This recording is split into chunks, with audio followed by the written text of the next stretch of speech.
जीजी और जीजा की लूट को अभी तक भूली नहीं है। हरियाणा की जनता जानती है कि किस तरह जीजी और जीजा की जोड़ी ने गरीब किसानों की जमीन पर कब्जा किया था।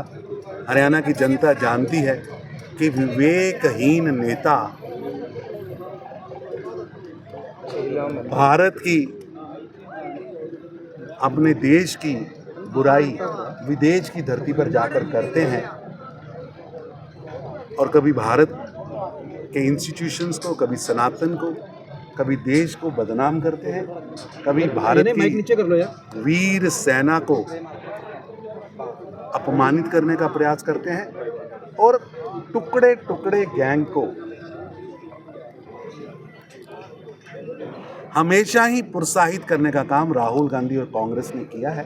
कांग्रेस के पास इसका कोई जवाब नहीं, क्योंकि जनता ने उनका चेहरा देखा है कि यासीन मलिक जैसे आतंकवादी के लिए दिल्ली में रेड कारपेट बिछाया जाता था और वो रेड कारपेट बिछाने वाले लोग प्रधानमंत्री मनमोहन सिंह जी के साथ उनका फोटो शूट कराते थे।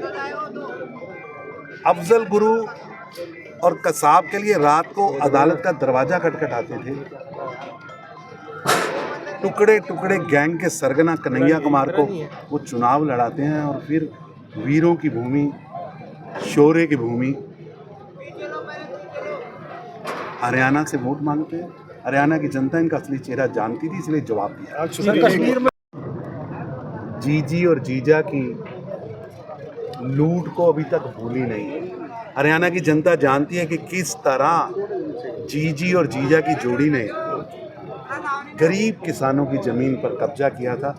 हरियाणा की जनता जानती है कि विवेकहीन नेता भारत की, अपने देश की बुराई विदेश की धरती पर जाकर करते हैं और कभी भारत के इंस्टीट्यूशंस को, कभी सनातन को, कभी देश को बदनाम करते हैं, कभी भारत की वीर सेना को अपमानित करने का प्रयास करते हैं और टुकड़े टुकड़े गैंग को हमेशा ही प्रोत्साहित करने का काम राहुल गांधी और कांग्रेस ने किया है।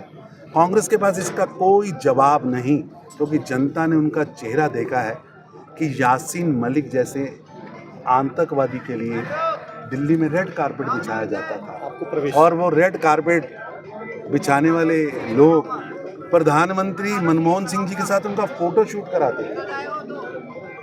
अफजल गुरु और कसाब के लिए रात को अदालत का दरवाजा खटखटाते थे। टुकड़े टुकड़े गैंग के सरगना कन्हैया कुमार को वो चुनाव लड़ाते हैं और फिर वीरों की भूमि, शौर्य की भूमि हरियाणा से वोट मांगते हैं। हरियाणा की जनता इनका असली चेहरा जानती थी, इसलिए जवाब दिया।